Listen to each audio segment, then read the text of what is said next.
दोस्तों नमस्कार, एक बार फिर से स्वागत है आपके अपने YouTube चैनल देव जी के ट्रिक्स में। तो दोस्तों हम लोग यहाँ पर पॉलिटी का टेस्ट सॉल्व करेंगे, जो कि आपका पार्ट नंबर आपका ये 4 है। इसके पहले 3 पार्ट आपके अपलोड कर दिए हैं, तो प्ले लिस्ट के माध्यम से आप देख सकते हैं। और हमारे चैनल पे आपको Hindi, UP GK, UP current affair, साथ में आपको जितने भी आपके सब्जेक्ट होते हैं, जो कि आपकी हिस्ट्री, पॉलिटी, ज्योग्राफी, पॉलिटी, ये जितने भी हैं आपके हैं, और आपके जीके जीएस के प्रैक्टिस सेट, ये सभी सॉल्व कराए जा रहे हैं। तो प्लेलिस्ट के माध्यम से आप देख भी सकते हैं। तो चलते स्टार्ट करते हैं। यहाँ पर आपका प्रश्न दिया है कि लोकसभा में शून्यकाल की अवधि अधिक से अधिक कितनी हो सकती है। तो भाई अधिक से अधिक पूछा गया है, याद रखिएगा कि आपके अधिक से अधिक कितनी हो सकती है। तो ऑप्शन राइट आपका यहाँ पर बी हो जाएगा, 1 घंटा हो सकती है। ठीक है, कितना हो सकती है? 1 घंटा हो सकती है। और याद रखिएगा कि शून्यकाल की परिकल्पना, ये कह सकते हैं शून्यकाल शब्दावली जो आपका प्रयोग किया गया था, ये प्रेस के द्वारा प्रयोग किया गया था। कब? तो आपके 1962 में। ठीक है, याद रखिए 1962 में आपका प्रयोग किया गया था। ठीक है ना, तो इस प्रकार से आपको याद रहेगा। और अगले प्रश्न को आते हैं। प्रश्न आपसे अगला पूछा गया है, कह रहा आपसे शून्यकाल का अर्थ क्या है। शून्यकाल का अर्थ क्या है? तो शून्यकाल क्या होता है भाई? दोनों सदनों में क्या होता है? प्रश्नकाल के ठीक बाद। ठीक है, दोनों सदन होते हैं, इनमें से प्रश्नकाल के ठीक बाद जो समय होता है आपका 12 बजे से 1 बजे। ठीक है, 12 बजे से 1 बजे के बीच आपका जो समय होता है, इसे शून्यकाल कहते हैं। तो ऑप्शन में देख लीजिए, कोई ऑप्शन आपका मिल रहा है क्या?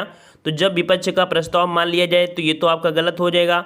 यहाँ पर आपका दिया है जब कोई अति महत्वपूर्ण विषय चर्चा के लिए उठाया जाए। ठीक है, तो ये जो आपका जवाब है बी वाला सही हो जाएगा, क्योंकि सी वाला दिया है कि सुबह और दोपहर के सत्र के समय। तो भाई सुबह हम लोग इसको क्या सुबह बोलेंगे, क्यों नहीं बोलेंगे ना। तो इस प्रकार से जो आपका जवाब बनेगा वो आपका बी वाला यहाँ पर आपका हो जाएगा। ठीक है, क्लियर हुआ।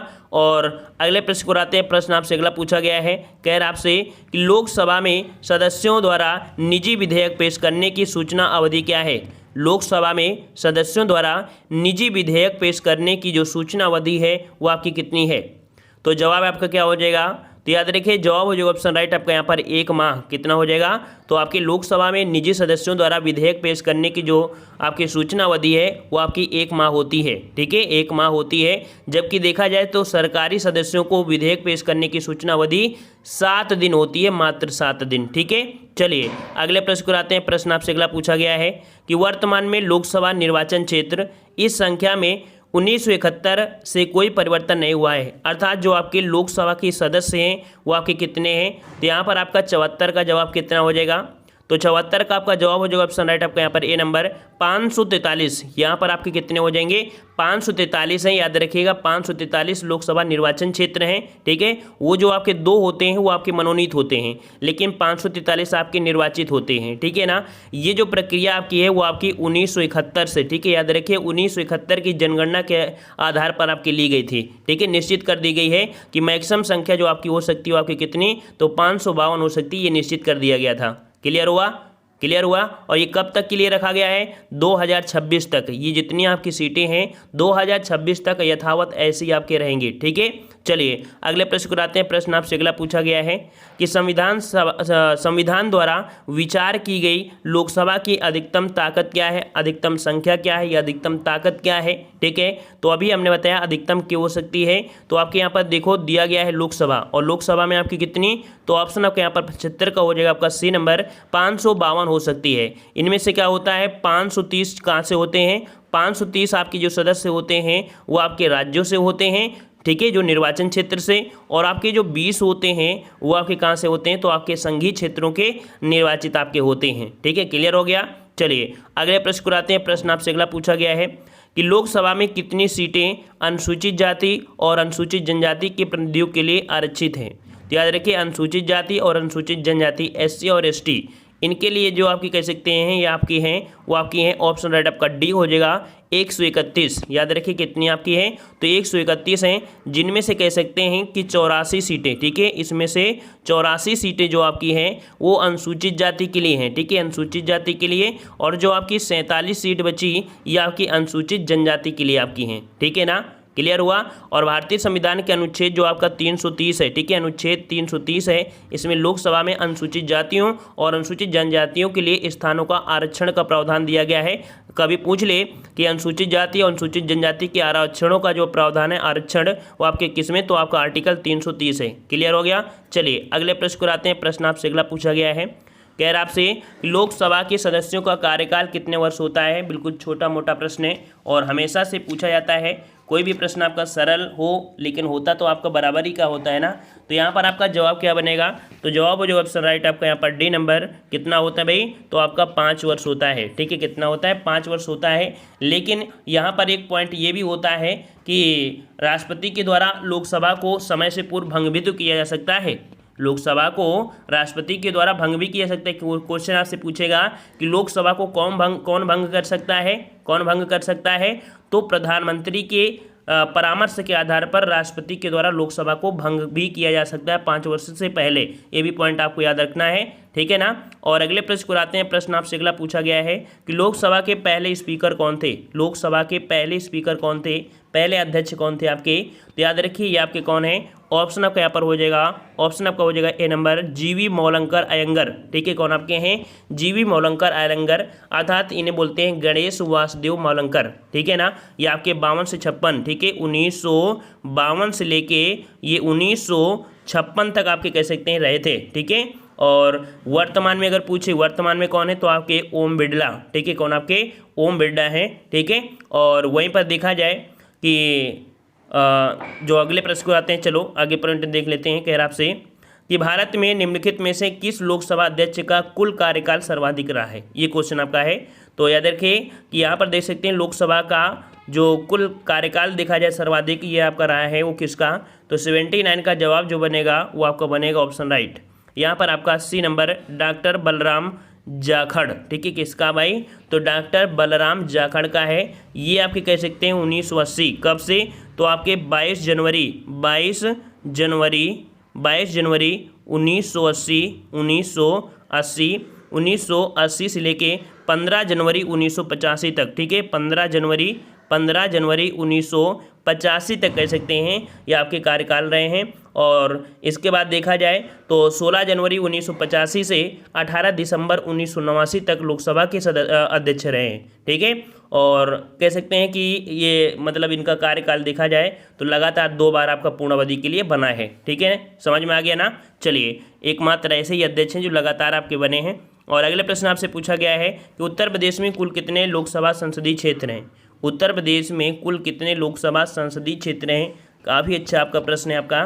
तो ये आपका जवाब हो जाएगा ऑप्शन राइट आपका। यहाँ पर कितने संसद आप लोग देखते हैं, यहाँ पर संसदीय क्षेत्र जो आपके हैं वो आपके 80 हैं। याद रखिए लोक संसद जो आपका लोकसभा संसद का जो है इसमें से आपके कितने, तो आपका 80 आपके सीटों का प्रतिनिधित्व होता है। ठीक है, लोकसभा की सदस्य संख्या आपकी कितनी है टोटल, 545 है ना, 545 है, जिनमें से उत्तर प्रदेश से कितनी सीटें होती हैं, तो आपकी 80 होती हैं ना। ये आपसे पूछा जा रहा था। अगला प्रश्न आपसे पूछा गया है, कह रहा आपसे कि संसद में गुजरात राज्य की सीटें आपकी कितनी आवंटित है। देख लीजिए भाई, संसद में जो गुजरात की सीटें होती है वो आपकी कितनी हैं, तो यहाँ पर देखो उत्तर प्रदेश की 80 थी, गुजरात की याद रखिए 26 हैं। ठीक है, गुजरात में कितनी सीटें आपकी हैं, तो 26 सीटें आपकी हैं जो कि आपकी लोकसभा में आपकी निश्चित की गई हैं। ठीक है। और यहाँ पर कह सकते हैं राज्यसभा में गुजरात से सीटें अगर पूछे, गुजरात में अगर पूछे कि राज्यसभा से कितनी सीटें हैं, तो आपकी 11 सीटें हैं जो कि आपकी राज्यसभा से आपकी हैं। ठीक है ना, जैसे कि आपके उत्तर प्रदेश में आपकी 31 सीटें होती हैं, ठीक है ना, राज्यसभा से, वैसे आपके गुजरात में राज्यसभा से आपकी 11 सीटें हैं। क्लियर हो गया।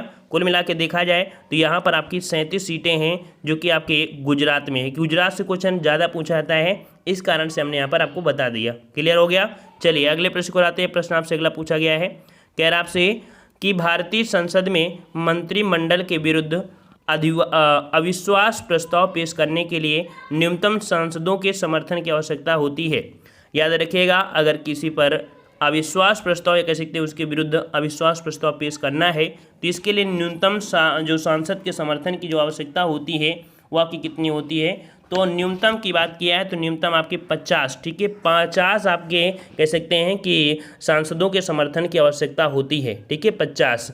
और यहाँ पर अगले प्रश्न को आते हैं। प्रश्न आपसे अगला पूछा गया है, कह रहा आपसे सांसद निधि की वर्तमान राशि आपकी कितनी है, तो वर्तमान राशि जो आपकी भाई वो कितनी है, तो आपकी 5 करोड़। ठीक है, कितनी भाई, 5 करोड़ है। याद रखिएगा कि लोकसभा और राज्यसभा के सदस्यों को अपने क्षेत्र के विकास के लिए प्रत्येक वर्ष 5 करोड़ रुपए की धनराशि आपकी दी जाती है। ठीक है, एक कह सकते हैं एक विभाग है, उसका नाम जो होता है वो आपको होता है कह सकते हैं MPLADS, मतलब होता है member of parliament local area development scheme. ठीक है, इसके तहत इनको 5 करोड़ रुपए दिए जाते हैं। और सामान्य भाषा में देखा जाए तो लोग इसे MP फंड बोलते हैं, इसे MP फंड के रूप में भी जानते हैं। क्लियर हो गया?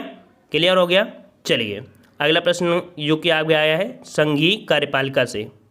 तो यहाँ पर पॉइंट आपका दिया है संघीय कार्यपालिका से क्वेश्चन आगे हैं। देखो क्रम से हम बिल्कुल करा रहे हैं। ठीक है, क्रम से बिल्कुल करा रहे हैं।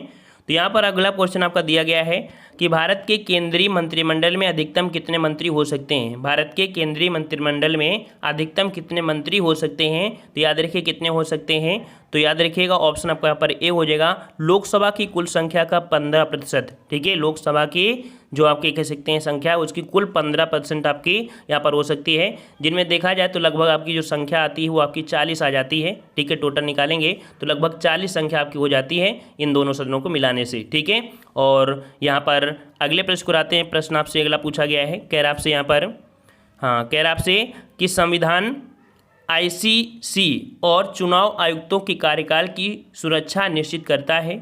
वे 6 साल के कार्यकाल के लिए नियुक्त किए जाते हैं या वर्ष की आयु तक नियुक्त रहते हैं, जो भी पहले हो।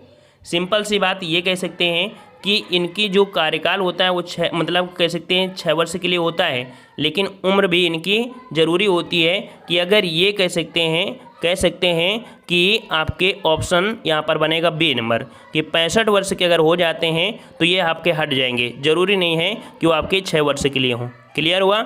अगले प्रश्न को आ रहे हैं। प्रश्न आपसे अगला पूछा गया है कि उस भारतीय प्रधानमंत्री का क्या नाम है जिन्होंने संसद में यह घोषणा की थी कि वह मंडल आयोग की सिफारिशों को लागू करेंगे। इस घोषणा से भारत में देशव्यापी विरोध शुरू हो गया।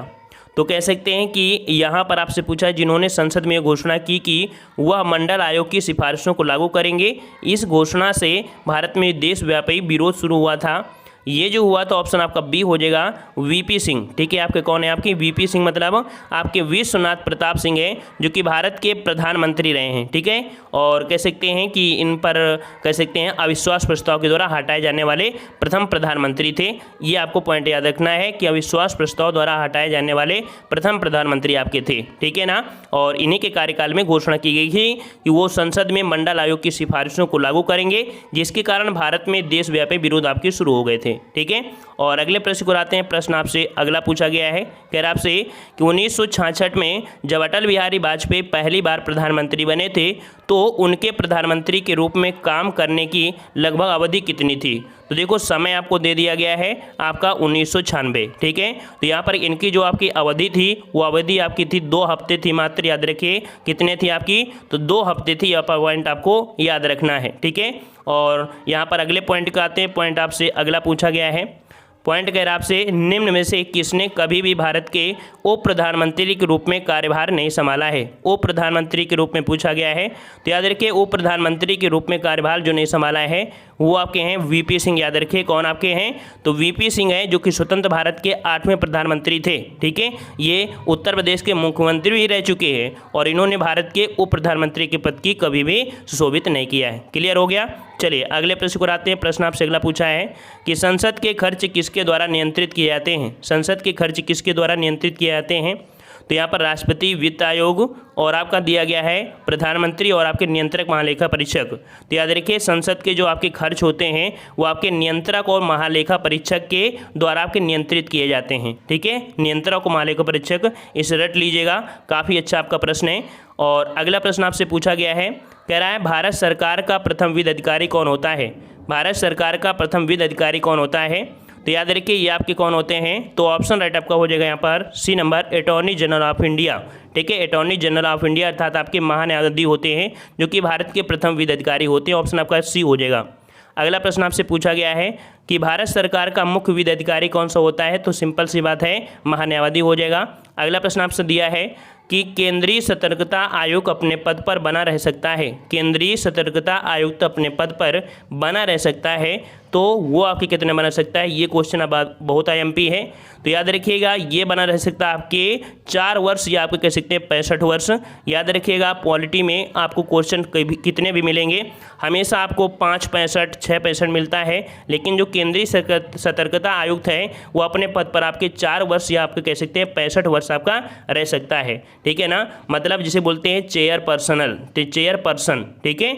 और अगले प्रश्न को आते हैं। प्रश्न आपसे अगला पूछा गया है, कह रहा आपसे यहाँ पर कि राज्यपाल एवं राज्य मंत्रिमंडल परिषद से आपके क्वेश्चन आपके दिए गए हैं, ठीक है। कह रहा आपसे भारतीय संविधान के अनुच्छेद 161 के अनुसार निम्नलिखित में से किसे सजा माफ करने या सजा में हेर फेर करने की शक्ति प्रदान है। तो यहाँ पर देख सकते हैं कि केंद्र में जो आपकी दी गई थी वो आपके राष्ट्रपति को दी गई थी, ये जो आपकी है कह सकते हैं राज्यों में है, ठीक है ना। और ये जो आपका है किसको, तो ऑप्शन राइट आपका हो जाएगा यहाँ पर C नंबर आपके किसको, तो आपके विभिन्न राज्यों के राज्यपाल, अर्थात हर एक राज्यपाल होते हैं, तो हर एक को आपका है जो कि आर्टिकल आपको दे दिया है 161 के तहत, ठीक है। और अगले प्रश्न को आते हैं। प्रश्न आपसे अगला पूछा गया है, भारत के किसी राज्य के राज्यपाल के पद का अधिकारित कार्यकाल कितने दिनों का होता है। तो याद रखिएगा कितने दिनों का होता है, तो ऑप्शन आपके यहाँ पर C हो जाएगा, 5 वर्ष को होता है, ठीक है। 5 वर्ष को होता है। ये कह सकते हैं जो भारत के किसी भी राज्य का राज्यपाल हो, अपने पद की जो तारीख से देखा जाए जिस दिन वो ग्रहण करता है वो 5 वर्ष की आपकी होती है। क्लियर हो गया। और याद रखिए राज्यपाल होता है वो राज्य में केंद्र का प्रतिनिधित्व करता है, ये केंद्र का प्रतिनिधित्व करता है। और अगला प्रश्न आपसे पूछा गया है कि स्वतंत्र भारत में किसी राज्य की प्रथम महिला राज्यपाल कौन थी। स्वतंत्र भारत में किस राज्य की प्रथम महिला राज्यपाल कौन थी, तो सिंपल सा जवाब है ऑप्शन आपका यहाँ पर D हो जाएगा।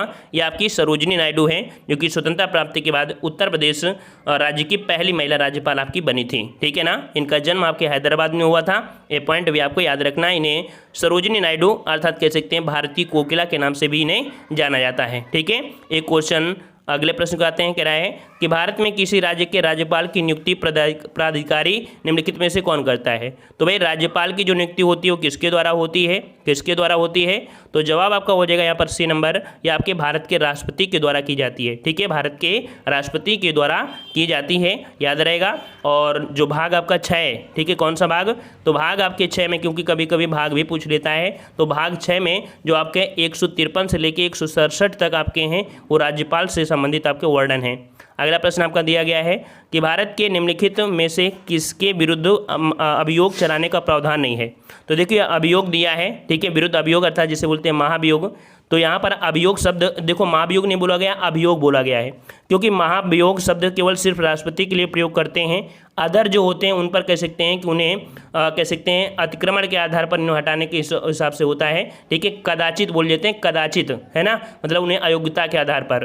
तो यहाँ पर याद रखिएगा कि अभियोग चलाने का प्रावधान जो आपका नहीं है वो आपके किसका, तो ऑप्शन राइट आपका यहाँ पर हो जाएगा जो आपके राज्य के राज्यपाल हैं, इन पर कह सकते हैं किसी प्रकार की प्रक्रिया नहीं लगती है। मतलब लोकसभा और राज्यसभा पारित करने के बाद इनको नहीं हटाते, मतलब कह सकते हैं सिंपल सी बात कि हटा सकते हैं तो आपके राष्ट्रपति हटा सकते हैं, इनका लोकसभा और राज्यसभा से कोई लेना देना नहीं है। बल्कि अदर जितने भी हैं, चाहे राष्ट्रपति हो, भारत के मुख्य न्यायाधीश हो, भारत के उपराष्ट्रपति हो, ये संसद के द्वारा ही प्रक्रिया द्वारा हटाए जाते हैं, इस कारण से। क्लियर हो गया। अगला प्रश्न आपका दिया है कि राज्यपाल के संदर्भ में कौन सा कथन सही है, देखते हैं। तो कह रहा है वह राज्य विधान परिषद के 1/4 सदस्यों को मनोनीत करता है। तो ये बात गलत है, क्योंकि 1/6 सदस्यों को मनोनीत करता है, ठीक है। अगला है वह एंग्लो इंडियन समुदाय के राज्य विधान सभा के लिए 2 सदस्यों को करता है। तो ये भी आपकी गलत है, क्योंकि वो 1 को ही करता है, ठीक है, 1 को करता है ना। कुल मिला के देखा जाए तो दोनों ही पॉइंट आपके यहाँ पर गलत हैं, तो ऑप्शन आपका यहाँ पर हो जाएगा D नंबर। क्लियर हुआ। अगला प्रश्न आपका दिया गया है को विधानसभा का सत्रावसान करने की शक्ति होती है। सत्रावसान मतलब होता है भंग करने की, ठीक है, सत्रावसान मतलब होता है भंग करने की, ठीक है ना। तो यहाँ पर कौन कर सकता है, ये यहाँ पर दिया गया है आपका विधानसभा, ठीक है। तो इस प्रश्न का जवाब आपको देना है। नेक्स्ट पार्ट में हम लोग यहीं से आपको मिलेंगे, ठीक है ना। पसंद आया है तो वीडियो लाइक करें, चैनल को भी सब्सक्राइब करें, ठीक है। और प्लेलिस्ट के माध्यम से सभी वीडियो आप देख सकते हैं, चाहे UPG के हो या आपके कह सकते हैं आपके हिंदी हो या कोई भी हो। ये जल्दी से कदम कर लें, इसके बाद हम लोग यहाँ पर कह सकते हैं ज्योग्राफी लेके आएंगे, हिस्ट्री भी कंप्लीट करना है, ठीक है। सब कुछ कंप्लीट करा देंगे, आप बिना टेंशन करिएगा, ठीक है। धन्यवाद। जय हिंद, जय भारत।